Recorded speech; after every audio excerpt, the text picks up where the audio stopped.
Welcome back. You're watching Startup Central with me, Nayantara Rai. This is the only show of its kind on Indian television dedicated to startups, entrepreneurship, technology, innovation, disruption. Basically, if it's to do with the new economy, it's here every weekday, 6 to 7 p.m. Now, when we talk about startups, we often talk only about the success stories, right? But we all know that how it's almost a ratio of 1:12. That's the kind of success rate that we talk about. Here's a unicorn. It was a darling of the startup street, and then it almost died, but it didn't. I'm talking about Snapdeal and its fantastic turnaround story that is applauded not just in India, but around the world. Here are the founders of Snapdeal, Kunal Bahl and Rohit Bansal, candid, uncut, on their journey from near death to cash positive. Today, we hear more and more VCs talk about unit economics. GMV seems to be some word in some dictionary edition that used to exist many years back. So what's happened? What's changed in your view? Yeah, I think part of it has to do with the fact that even investors are now getting impatient. They're realizing that there is likely less correlation between GMV and building lasting, enduring value in a company. And there's probably more correlation between unit economics, which is the amount of money a company makes by deducting all their direct costs from the margin they make by selling a product or service. There's more correlation between the unit economics and the lasting, enduring value you're building. Because as Rohit had earlier said, the only definition of product market fit in our view is the ability to generate positive unit economics. In other words, even more simpler terms, if you generate... That's actually a very, very good definition. You said the definition of product market fit is your ability to generate unit economics. That's very interesting. That's, guys, one good lesson here. In addition to many. Yeah, I think the even simpler way to explain that is positive unit economics means that the consumer is allowing you as a company and a service provider to make money while serving their needs. Negative unit economics means that you are having to pay the consumer to use your service, right? And so our view has been now for a few years, and again, we weren't born with this learning. We made a lot of errors along the way to finally get to this realization. Yeah, and I wish we could say that we learned from other people's mistakes. Yeah. I think in this case, we probably went to the dark side ourselves in 2015, where we did spend a lot of money. And I think something at the end of that year, while our GMV had also grown, just something wasn't adding up to us. I think it was probably the Banya mindset, and both of us. He's more of a Banya, although I am the Banya. But yeah. I think the mindset in us was just something wasn't adding up. That the GMV was growing, but just somehow we were starting to feel more and more uncomfortable with our own business. That we just didn't see a light at the end of the tunnel. That when will this business make money? And that's why I think we started, course correcting the business back in 2015. And since then, I think we've maintained our viewpoint, whether it is the flavor of the month or not the flavor of the month. We maintain the flavor of Snapdeal. For us, we maintain that point of view that the ability to generate unit economics, especially in a commerce business, is the paramount product market fit. And unless you're able to do that, essentially you are bribing consumers to buy your service versus truly adding value to what they are trying to do. Yeah. That's, again, this is a very important area, so I'm going to dig in a little bit more. Just to provoke you guys a bit, was it really a very deliberate step-back decision? You looked around and you said, I don't feel comfortable? Or was it more of your back against the wall and not maybe 2015, I guess you had access to enough capital, but was there some bit of that seeing the writing on the wall that maybe capital won't be available as much as it was? How did you come about? I would say if there's one positive aspect of our culture is that there's a decent amount of intellectual honesty where we will make mistakes like everyone, but we are okay to look in the mirror after a certain period of making a mistake and say we are making a mistake.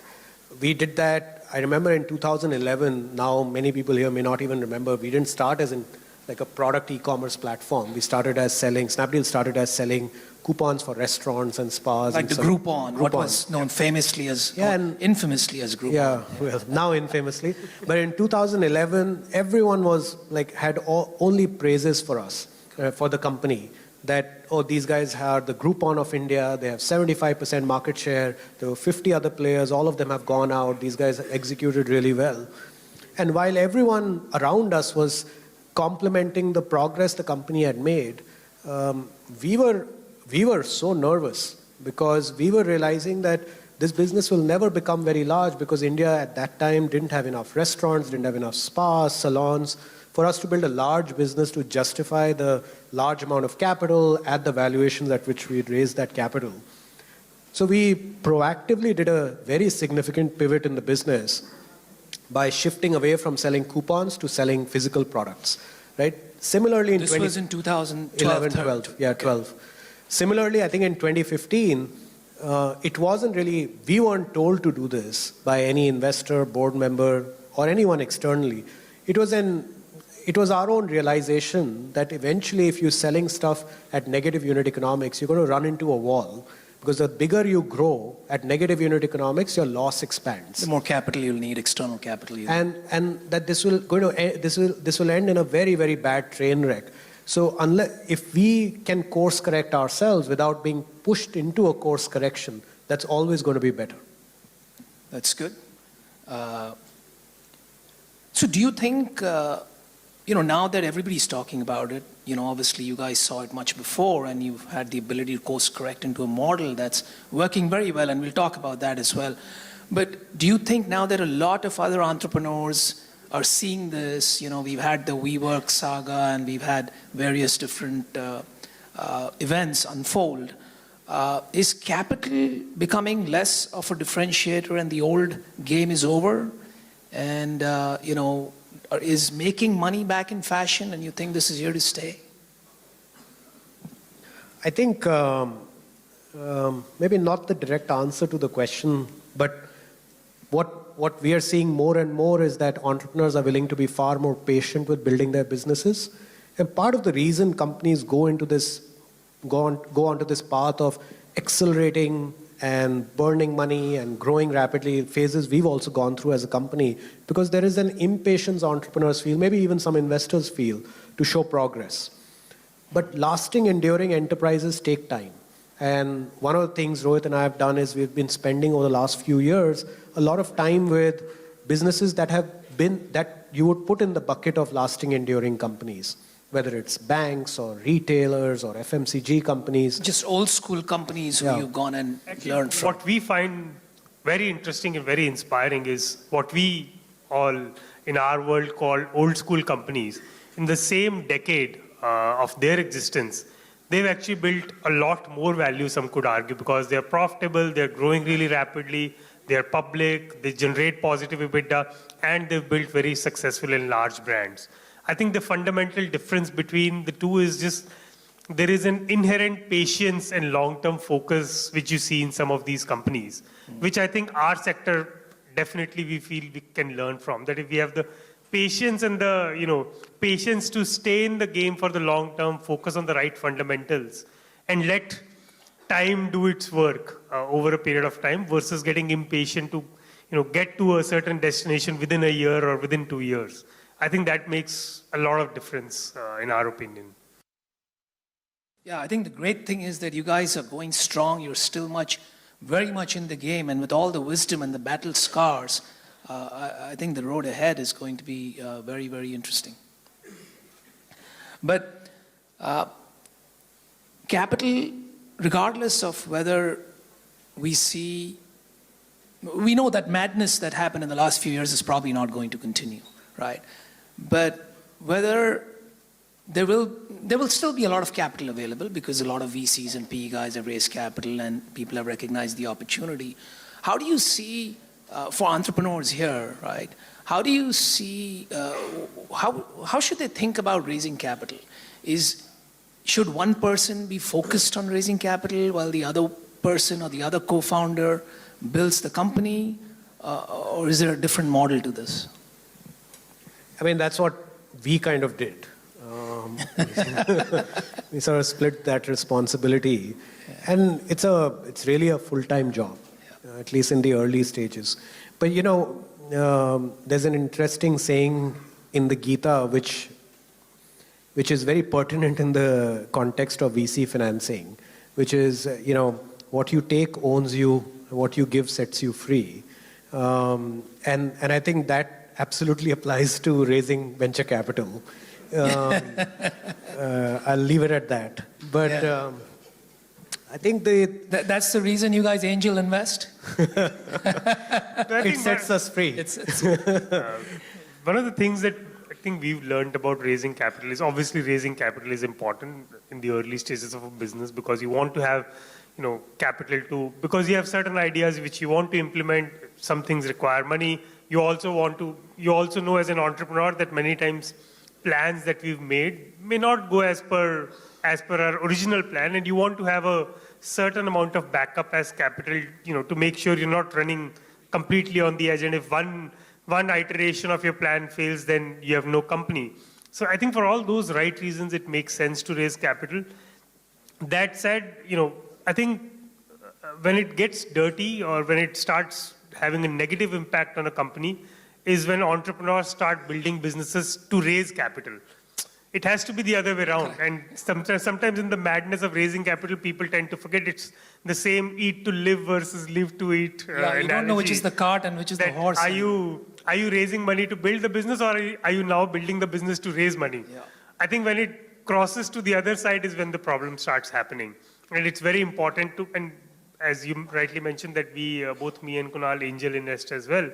And actually, for most of the entrepreneurs we work with, we actually even tell them, at least our opinion, is that if you don't need the money, even if you have the money, don't spend it. Don't feel compelled to spend money because you have it in your balance sheet. And I think that's very important to keep in mind that, raising money is important to make sure you are able to fulfill your plans.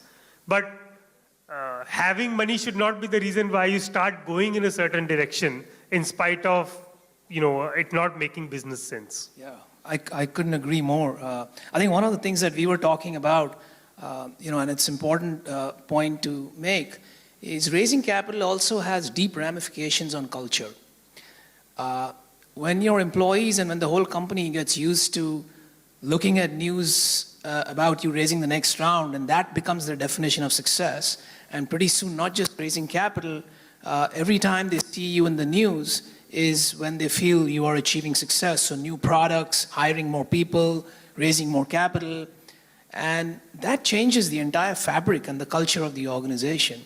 In fact, we were saying that if you're doing so much out in the media every quarter, something's not working. It's not the opposite. I think there's this, it's a very interesting point that you bring up, and I think we've seen that in our business as well. There's this very interesting documentary about Lego's turnaround. Lego is almost a bankrupt company back in 2003, and then it got turned around. And the CEO who turned it around had a very interesting saying, which I think all of us remember, and we make our team remember every time as well, that most companies die of indigestion with good ideas than of starvation with good ideas. Even a very, very successful and innovative company can do one, at best, 2 new things in a year or 2 versus doing 7 new things every year or 1 new thing every quarter. That's a very counterintuitive, valuable lesson, because most people think more ideas, more success, right? Not our experience. It's not our experience, because we've seen that at any point of time, any management team, at least the ones that we've seen, can execute really well 1, 2, maximum 3 things. And it's important for a company's culture to have the ability to finish things before picking up new things. It's always very exciting to keep starting new things, but if you don't see anything to the end, it's not going to really add any value to the business overall. It'll sound very exciting because you started something new. For the first few months, there'll be a lot of, jazz around it. But then over a period of time, if you don't finish it, it's not going to build any meaningful value for the business. And hence, we internally also sort of have a rule that at any point of time, we are working on 2 or 3 important things. If we want to start something new, which is very, very exciting, we put a rule upon ourselves that we need to shelve one of these 3, 4 to pick the new thing, so that we are able to dedicate full attention to it and make sure we give it our best shot to make it work. I think just one more point I want to make to that is a question you asked, which is how do you manage a team that may probably be looking at the headlines and determining whether the company is making progress or not, as compared to what the company is actually working on. And this was one of our big lessons around building a culture that is aligned to real goals, real actions, which is around over-communication. We spend an incredible amount of time. I think Rohit and I probably spend at least a third of our time just communicating internally, just again and again and again. Like literally folks have to get sick of, I'm sure our team is sick of hearing the same things from us over and over and over again about here are the top 3 goals of the company, here are the 3 strategic projects, here's what we are focused on, here's what we're not focused on. Creating many open forums, small groups, one-on-one, monthly town halls, to give our team the opportunity to ask us anything that's on their mind. Everything is fair game. This company announced this funding, how does that impact us? This regulation change, how does that impact us? And why are we not advertising on TV when other people are advertising on TV? What's our thinking there? Is it because we don't have money, or is it because we have some strategic view to that? So I think just creating enough forums to communicate and over-communicate is very critical to the point where now in our company, our team actually doesn't care what comes in the press about us or about someone else, because they have full transparency about what's going on, what's going well, and what's not going well.